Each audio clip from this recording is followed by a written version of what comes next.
আজকেও আওয়ামী লীগ নিষিদ্ধের বিষয়টি নিয়ে আলোচনা হয়েছে, যে দাবিটি আসলে আপনাদের দিক থেকে সবচেয়ে বেশি আসে, এবং শিক্ষার্থীদের সাথে আইন উপদেষ্টার কথা হয়েছে এবং আইন উপদেষ্টা সেখানে বেশ কিছু বিষয় জানিয়েছেন। তার মতামতটা যদি শিক্ষার্থীদের ভাষায়, যেটি তারা বাইরে এসে বলেছেন গণমাধ্যমে, সেটি যদি বলি, তিনি বলেছেন যে এই মুহূর্তে এটা নিয়ে কিছু বলতে চাই না, বিচারিক প্রক্রিয়ার উপর ছেড়ে দিয়েছি, বাংলাদেশের মানুষের মতামতের উপর ছেড়ে দিয়েছি। জাতীয় ঐক্যমত্য কমিশনের সঙ্গে রাজনৈতিক দলগুলোর আলাপে যদি সব দল মিলে প্রস্তাব করে যে আওয়ামী লীগ নিষিদ্ধ করা হোক, সে অনুযায়ী পরে ব্যবস্থা নেওয়া যাবে।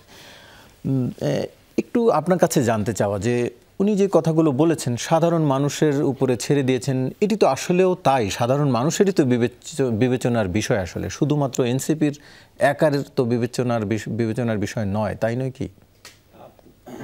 তো শ্রদ্ধেয় যে আমার সহ আলোচকরা রয়েছেন এবং যারা আমার কথা শুনছেন, সবাইকে আমার পার্টির পক্ষ থেকে শুভেচ্ছা জানাই।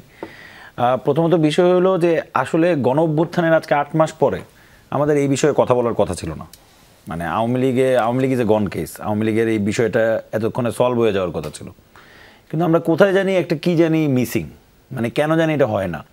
আপনি দেখবেন যে এই যে আইন উপদেষ্টা যে কথাটি বললেন যে জাতীয় রাজনৈতিক দলগুলোর মধ্যে যদি ঐক্যমত হয়, আমি যদি ভুল করে না থাকি, বিএনপির শীর্ষস্থানীয় নেতা সালাউদ্দিন ভাই উনিও বেশ কয়েকবার বলেছেন আওয়ামী লীগকে নিষিদ্ধ করতে হবে।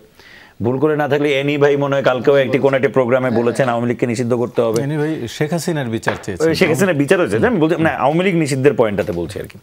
তো এবং আমরাও কিন্তু একই কথা বলছি, আমরা বলছি এটা খুবই একটা সহজ বিষয়। যে দেখুন, জুলাই গণঅভ্যুত্থানে বা জুলাই আগস্টে যে আন্দোলন, সেই আন্দোলনে আওয়ামী লীগ যে গণহত্যাটা করতে নেমেছিল, এটা কিন্তু তার রাজনৈতিক সিদ্ধান্ত ছিল। আপনি দেখবেন একবার ওয়ার্ড পর্যায়ে যে আওয়ামী লীগের নেতা তিনিও কিন্তু নেমেছিলেন। যেমন মনে করেন, আমি যদি আমার কথা বলি, আমি থাকি খিলগাঁয়ে গোরান বাজারে, আমাদের কাউন্সিলর ছিলেন আনিসুজ্জামান বা আনিস সামথিং তার নাম ছিল, তিনিও কিন্তু মানুষ মারতে নেমেছেন। আমার বাসার গলির সামনেই তিনি শিক্ষার্থীরা গ্রাফিটি করছিল, তার লোকজন এসে সেখানে হামলা করেছে, পরে এলাকাবাসী সেটা রুখে দেয়। ফলে আপনি দেখেন যে পুরো আওয়ামী লীগ একটা সংগঠন হিসেবে কিন্তু এই সিদ্ধান্তটা নিয়ে এই ঘটনাটি ঘটাতে নেমেছিল, এমন কিন্তু না যেটা 1-2 জন বা 3 জনের প্ল্যান।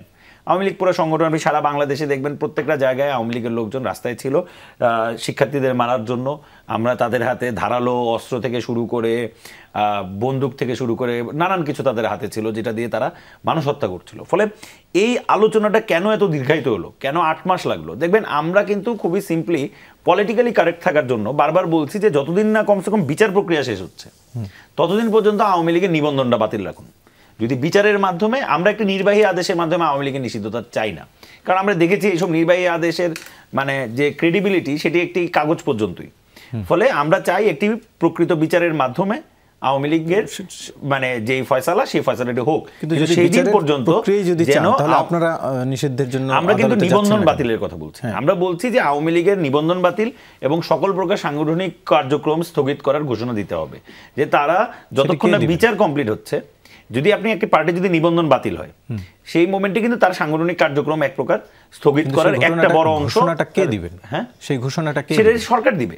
মানে আপনি যদি নিবন্ধন বাতিলের যদি কথা বলি, আমরা নিবন্ধন বাতিলের কথা বলছি, কারণ নিবন্ধন বাতিল হবে, বিচার প্রক্রিয়া চলমান হবে, বিচারের পরে যেই রায় হবে সেই রায় অনুযায়ী আপনার সিদ্ধান্ত নেওয়া হবে, পার্মানেন্ট সিদ্ধান্ত।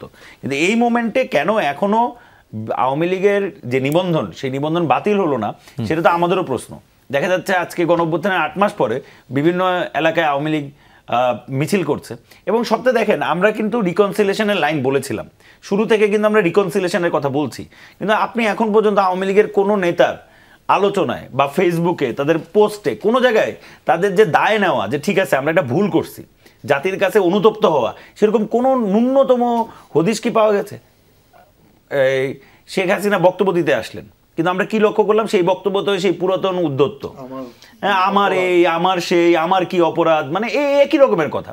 ফলে আমি যে একটি পার্টিকে রিকনসিলেশনের মধ্যে আনবো, সেটা তো সম্ভব না, কারণ রিকনসিলেশনের তো প্রথম শর্ত তাকে মানতে হবে তার অপরাধ। আওয়ামী লীগ কি তার অপরাধ মানতে রাজি হয়েছে? হয় নাই। তাহলে কিসের জন্য তাদের নিবন্ধন বাতিল হচ্ছে না, বা কিসের জন্য আমাদের আজকেও আওয়ামী লীগ নিয়ে কথা বলতে হচ্ছে? আওয়ামী লীগ নিয়ে তো আমাদের কথা বলার কথা ছিল। আপনারা বিচারিক প্রক্রিয়ার কথা বলছেন, এনসিপির পক্ষ থেকে কিংবা শিক্ষার্থীদের পক্ষ থেকে বৈষম্যের যে কোনো একটি ব্যানারে কেন আদালতে এই বিষয়ে কোনো আবেদন জানানো হচ্ছে না? প্রথমত বিষয় হলো, এটা তো এককভাবে আমাদের মানে বিষয় না, আমরা চাইলেই কালকে করতে পারি। আমরা যে বলছি, আমি প্রথমে বলছি যে আইন উপদেষ্টার বাঁচানোর জন্য যদি আপনারা দায়িত্ব নিয়ে সেই কাজ আন্দোলন করতে পারেন, না আপনি দেখেন আপনার কথার মধ্যে আইন উপদেষ্টার কথার মধ্যে কিন্তু একটা ফাঁক আছে। বাংলাদেশে কোন রাজনৈতিক দলটা এই মোমেন্টে আওয়ামী লীগের নিষিদ্ধের জন্য রাজি না? তিনি যে বলছেন ঐক্যমত কমিশনের জানাইতে হবে, মানে আমি কিন্তু আমার বক্তব্য শুরু করলাম এখান থেকে। মানে বিএনপির লিডারশিপ, টপ লিডারশিপ কিন্তু এই বিষয়ে কমেন্ট করছে, আমাদের টপ লিডারশিপ এই বিষয়ে কমেন্ট করছে, আরও বিভিন্ন পার্টির যদি লিডারশিপে দেখেন তাদেরও কমেন্ট কাছাকাছি একই রকম। তাহলে আমাদের আইন উপদেষ্টা কোন ঐক্যমতের জন্য বসে?